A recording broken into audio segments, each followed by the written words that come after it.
Hello, hello, hello, everybody. Sorry, did not realize that was happening. I was trying to adjust my lighting. So, good morning. Happy Wednesday.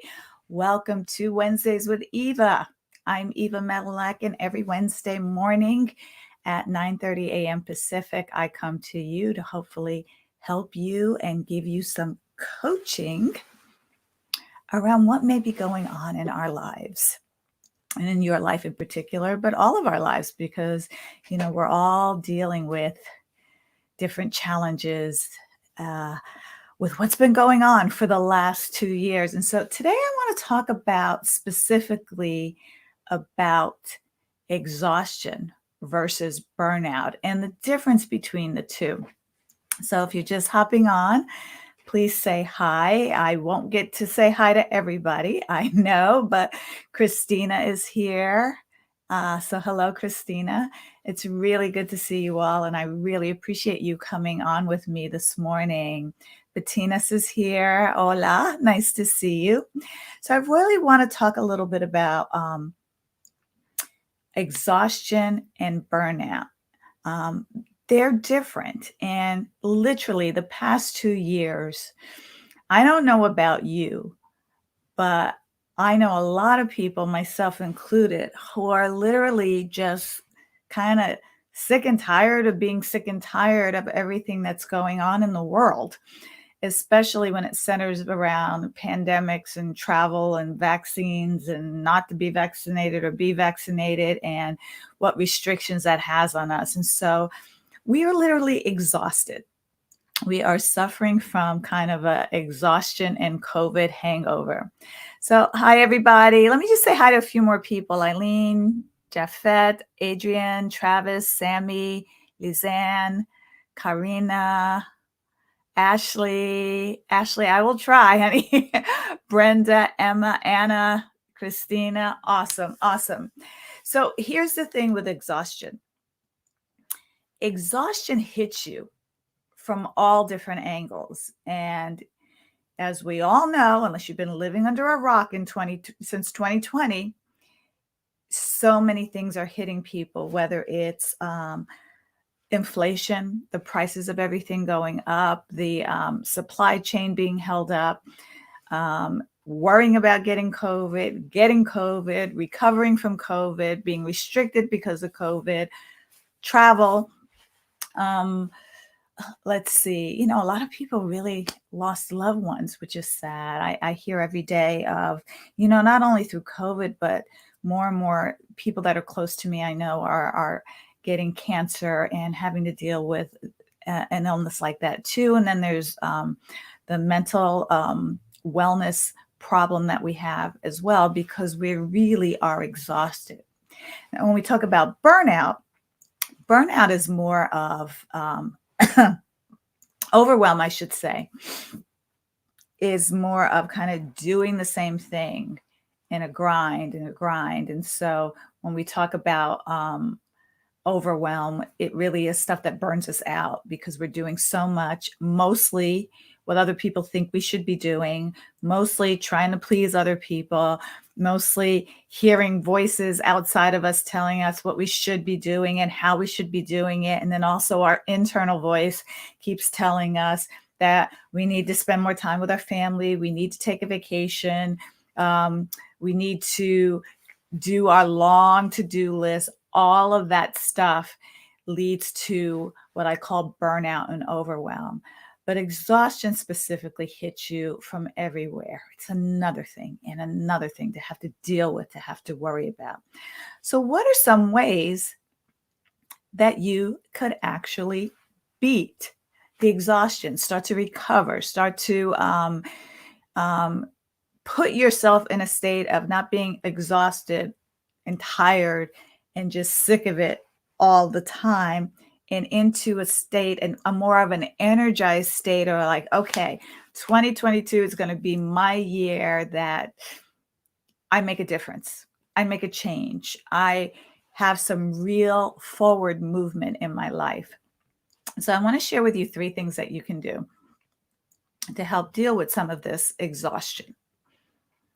The first thing, spend 10, 15, 20 minutes on yourself. First thing in the morning, a morning routine. Studies show that a morning routine wipes out up to 20% of stress of your day. It prevents you from being stressed throughout the day. And it also sets you up to win. It really helps you set an intention, set you up to tackle your day with more energy and enthusiasm. So, whether that 10 or 15 minutes is reading a book, um, sitting quietly, having a cup of coffee, walking outside, getting some fresh air, depending upon what the weather is like where you are. I know a lot of people in the East Coast of the United States are freezing. Um, but really have some kind of movement, ritual, routine that you do that's specifically for you. And for some of you, that may mean getting up earlier than the partner, the spouse, the kids, the dogs, the animals, whatever. You just might have to set your alarm to get up a little earlier so that you can have that time to yourself and start working on what you need for your mental and physical energy. And I would strongly suggest doing some kind of movement, something to get the blood flowing and oxygen flowing in your day.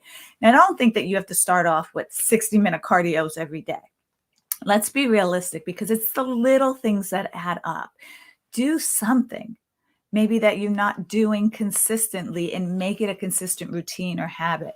For me personally, it's the mini trampoline. I went and got a mini trampoline and have it in one of the rooms downstairs. I pull it out every morning and I bounce on it for 15, 20 minutes. And I put some really fun music on and it just gets me in the right mood. When I can't do the trampoline, like I haven't been able to for the last 10 days, I actually habit stack because my husband is away and he normally does the morning dog walk so that I can have the time to myself. So I'm combining it with the dog walk. I'm playing that same music. I'm making her walk faster. And we're walking for 30 minutes outside in the fresh air and really getting the blood pumping that way.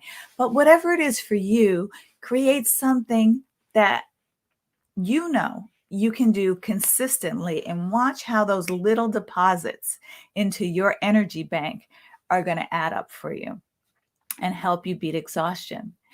And that leads me to the second thing, which is make it fun.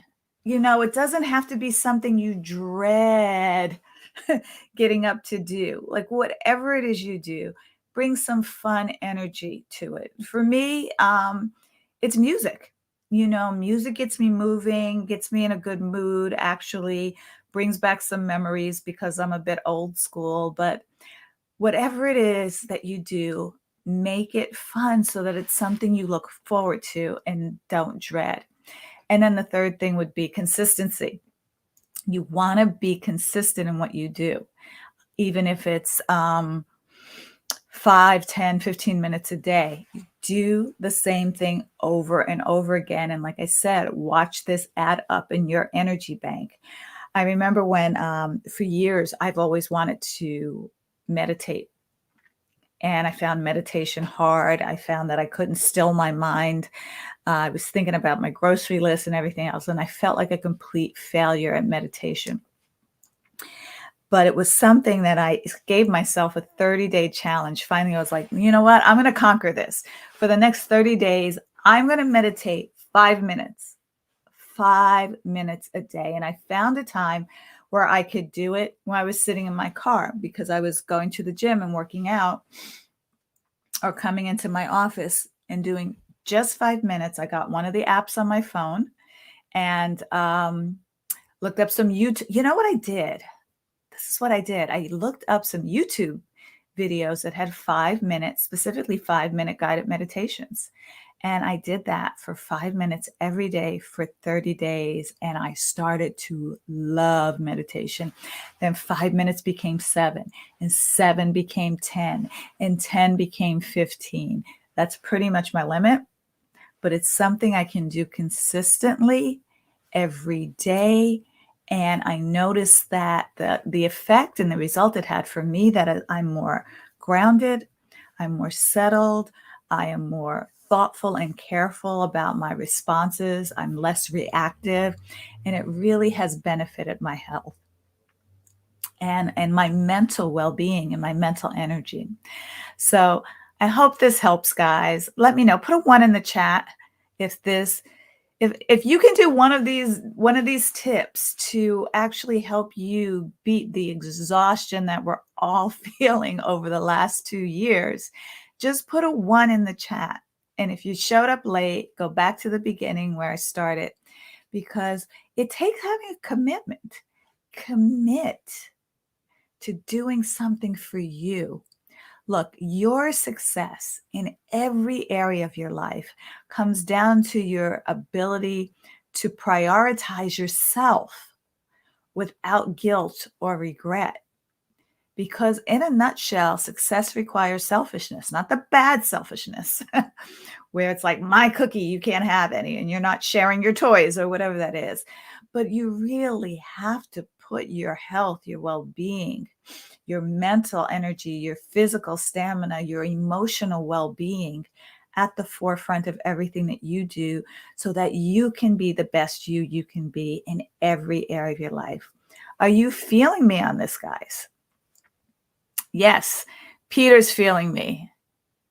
Emma, Anissa, Adrian, Karina, awesome. Iram, who else? Yes, yes, yes. You guys are feeling me. So I put a link in the chat.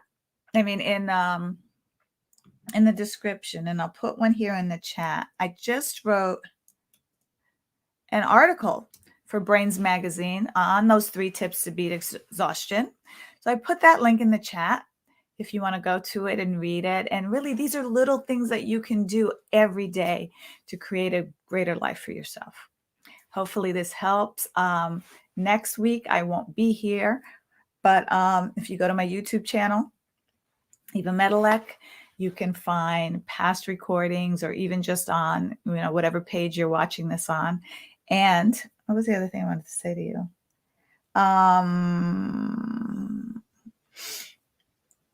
Right. Have a great week. Oh, yeah. I won't be here next week because I'll be traveling. I'll be giving a speech for the Navy. And I wish you all the best. And I want to hear back from you when I do come 2 weeks from now. What practices you've been able to do consistently since we talked, because let's create some accountability here so that you can start to beat the exhaustion that really threatens your performance in your life, your personal life, and at work. All right, guys, have a great day.